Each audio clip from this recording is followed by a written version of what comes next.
जायदाद के तनाज़े पर बेटे ने दोस्त के साथ मिलकर बाप को मौत के घाट उतार दिया। वारदात को छुपाने के लिए इसे डकैती का रंग देने की कोशिश की गई। एसएसपी मलेर डॉक्टर अब्दुल खालिक ने तफ्तीश के लिए एसपी मलेर, डीएसपी सुखन और एसएचओ इब्राहिम हैदरी की सरबराही में खुसूसी टीमें तश्कील दी थी। पुलिस टीमों ने टेक्निकल और खुफिया मालूमात की रोशनी में कार्रवाई करते हुए अंधा कत्ल का वाक़या हल कर दिया। तहकीकात के दौरान इंकशाफ हुआ कि मकतूल का बेटा एजाज अपने वालिद को रास्ते से हटाना चाहता था और इसने अपने दोस्त शिराज को कत्ल की सुपारी दे रखी थी। एजाज ने शिराज को कत्ल के एवज 15,000 रुपये नकद और एक आईफोन देने की पेशकश की थी। मुलजिम शिराज ने रकम और आईफोन के लालच में अपने ही दोस्त के वालिद मोहम्मद इकबाल को फायरिंग करके कत्ल कर दिया। मुलजिम एजाज ने जायदाद के लालच में अपने वालिद के कत्ल जैसे संगीन जुर्म की मनसूबाबंदी की। मुलजिमान ने चंद रोज़ कबल थाना इब्राहिम हैदरी की हदूद में लेबर कॉलोनी में घर के अंदर मोहम्मद इकबाल पर फायरिंग की थी। गिरफ्तार मुलजिमान के कब्जे से 1 अदद पिस्तौल, बमा राउंड्स, मोबाइल फ़ोन और वारदात में इस्तेमाल होने वाली मोटरसाइकिल बरामद कर ली गई। बिस्मिल्लाहिर्रहमानिर्रहीम।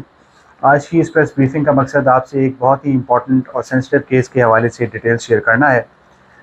23 जून की रात को पुलिस के पास एक इत्तला आई कि किसी घर में कुछ डकैत दाखिल हुए हैं और दौरान डकैती एक शख्स को मौत की नींद सुला दिया गया है और वहाँ से कुछ नकदी, मोबाइल फ़ोन और मोटरसाइकिल वगैरह छीन ली गई है।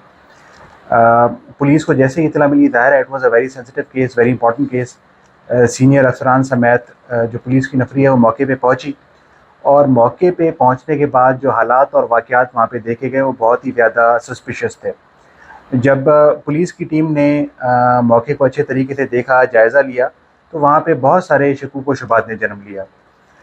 पीएस इब्राहिम हैदरी एसएचओ साहब ख़ुद वहाँ पे मौजूद थे। इनके भी जहन में भी दायरा कई डाउट्स ने जन्म लिया और जब इस मैटर को बारीक बीनी से देखा गया तो एक नया रुख सामने आया।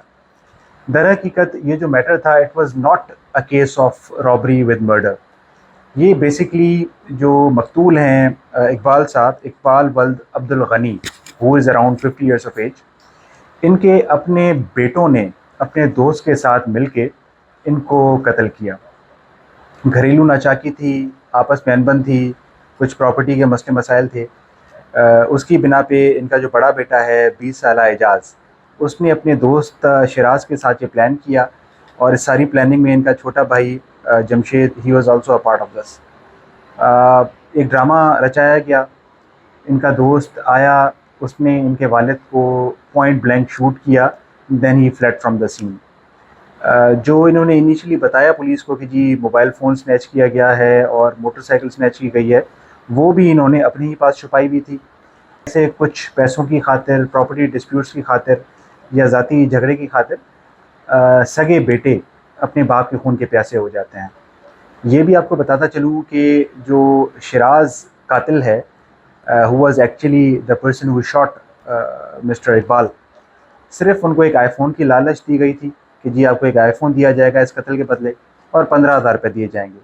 तो एक आईफ़ोन के पीछे, 15,000 रुपये के पीछे एक नौजवान लड़का 18-20 साला वो घर में आता है, अपने दोस्त के वालिद को शूट करता है और दिन वहाँ से भाग जाता है। It was a very important case और मैं दाद देता हूँ पूरी टीम को, जिसमें एसपी साहब मलीर,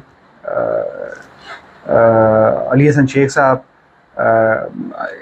एसएचओ इब्राहिम हैदरी, इनकी पूरी टीम, जिन्होंने बहुत ही महारत के साथ इस पर काम किया और एक ब्लाइंड केस जिसको डकैती मर्डर का रूप दिया जा रहा था उसको इन्होंने बेनकाब किया। तो मैं समझता हूँ बहुत ज़्यादा मुबारकबाद के और शाबाश के मुस्तहिक हैं और इस केस को हम आगे लेके जा रहे हैं। इसमें अभी एक सस्पेक्ट हमारा, he is still at large और पुलिस उसके लिए मुख्तलिफ मकामात पे छापे मार रही है और इंशाअल्लाह ताला बहुत जल्द वो भी कानून के शिकंजे